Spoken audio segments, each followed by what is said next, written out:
Hey, ça va? Ok, aujourd'hui je vais vous apprendre deux des effets les plus utilisés dans le cinéma. Vous devez savoir lesquels, c'est écrit dans le titre.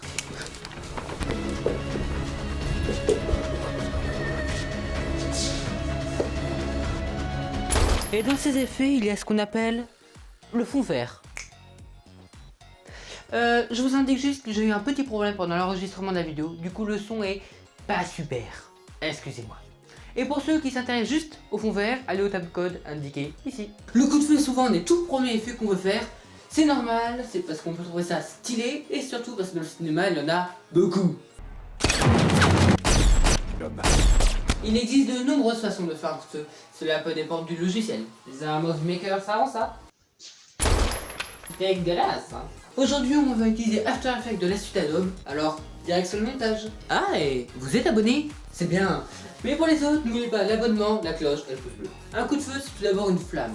Si c'est un intérieur, il y aura de la lumière et on verra certainement de la fumée. Donc on met un muzzle flash au bout de l'arme, c'est une image de coup de feu. On enlève le fond noir avec l'effet écran, ce qui permet de garder tous les détails de l'image. Puis on double le calque original, on le met en noir et blanc et on applique l'effet densité couleur moins. Je précise qu'un coup de feu dure une et seule image. Puis on rajoute un peu de fumée qu'on trouve sur l'outil YouTube. En résumé, on a mis une flamme, de la lumière et de la fumée. Pour l'extérieur, c'est encore plus simple, on met pas de lumière. Et maintenant, le fond vert.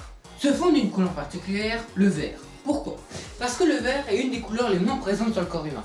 L'avantage, c'est qu'il n'y a pas besoin de beaucoup de lumière, car le vert est une couleur très claire, et justement, à cause de cela, il ne faut pas couler le fond, sinon le vert se reflète. Mais retournons aux After Effects. On ouvre une nouvelle composition, on prend l'effet K-Light, on sélectionne la pipette, et on prend la couleur qu'on veut effacer, ici, le vert. Enfin, vous réglez les paramètres qui se trouvent dans la partie Screen Matte. Leur utilisation ne s'apprend pas, elle se découvre. Ça veut dire qu'il faut tester, essayer, se rater pour réussir. Et c'est pareil pour n'importe quel logiciel. J'espère que vous n'avez pas oublié de prendre une photo de votre décor à vide. Vous glissez l'image du décor en dessous du calque principal. Et votre incrustation est maintenant bientôt réussie. Il ne reste plus qu'à régler les lumières, pour cela prenez l'effet courbe, exposition. Voilà, ce petit tuto va s'achever, j'espère qu'il t'a plu. N'oubliez pas de mettre en commentaire ce que vous voudriez comme prochaine vidéo. Adios.